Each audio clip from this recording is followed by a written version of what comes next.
Now to the business of food. We all have a favorite recipe, but if you want to turn your recipe into a commercial product, that process can be a bit daunting. Luckily, there are people who can help. Sunup's Austin Moore picks up the story from there.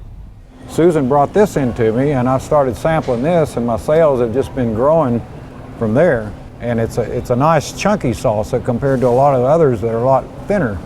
Her product is really blowing off the shelf here. That is music to the ears of Ace in the Bowl creator Susan Witt. It's almost like another child. You know, it's your baby.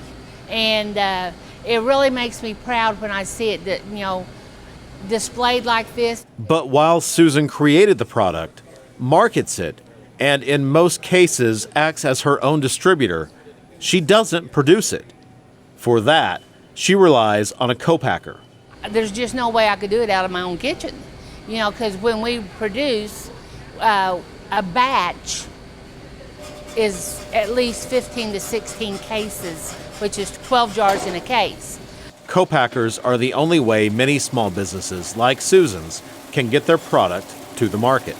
They can't afford to buy equipment, buy a building, hire employees, so it's a way to get started without a major financial investment.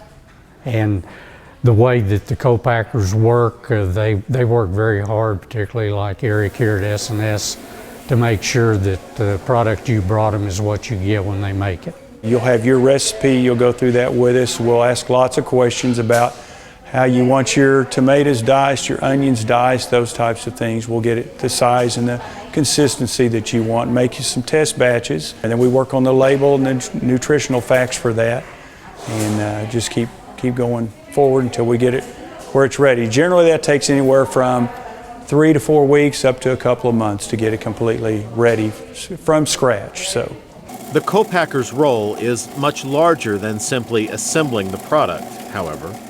They must ensure that safety standards are met for both state law and often stricter retail requirements. They have been to all the training that we have at the Food and Ag Product Center for HACCP food safety, clean in place, about how to sanitize their equipment. So they've been trained as well as anybody in a major food processor would be. Oklahoma State University's Food and Agricultural Products Center provides training for entrepreneurs like Susan Witt as well.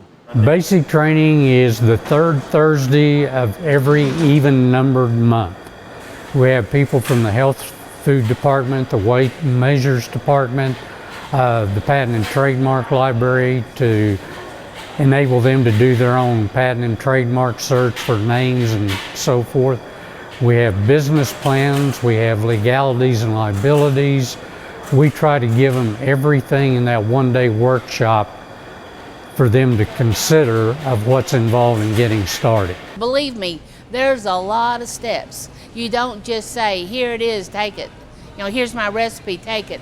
There's all the legal things that have to be done, the accounting part that has to be done, just everything, you know, from making sure that your name is okay. So a lot of work, even when working with a co-packer to produce the final product. But it is something retailers like Dwight DARROW are hoping to see more of. You know, I'm looking to find more Oklahoma products that we can sell here. It'd be nice if we, could bring in some additional items for it. And if you'd like to know more about this or other FAPSI programs, go to our website, sunup.okstate.edu.